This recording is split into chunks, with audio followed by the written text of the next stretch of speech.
2022 সালের 24শে ফেব্রুয়ারি যখন রাশিয়া প্রথম ইউক্রেনে হামলা করে। নারামস্তান ভাই, হ্যাঁ বলেন। কোন দুই দেশের চরিত্র একই রকম? বাংলাদেশ এবং উত্তর কোরিয়া। পৃথিবীর বুকে যে কোনো প্রান্তে যদি যুদ্ধ লাগে তাহলে উত্তর কোরিয়া ধরেন মিসাইলটা রেডি, যে আহো ভাতে যে আহো খেলা হবে, যে আসো আমি বোম মারবো। আর বাংলাদেশ কোনো দেশে যুদ্ধ লাগলে বাংলাদেশের জিনিসপত্রের দাম বেশি করে দেয়। কিভাবে একটু বুঝা কন? 2022 সালের 24শে ফেব্রুয়ারি যখন রাশিয়া প্রথম ইউক্রেনে হামলা করে, তার 2 দিন আগে আমি গমের আটা কিনেছি 40 টাকা কেজি, ঠিক আছে।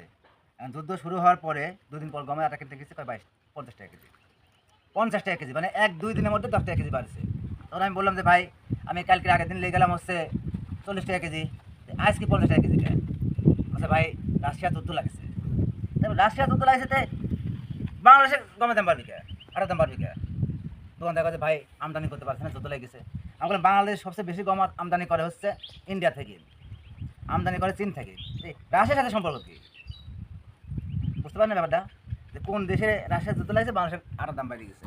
এই বাংলাদেশের উত্তর কোরিয়া সহজ একই রকম।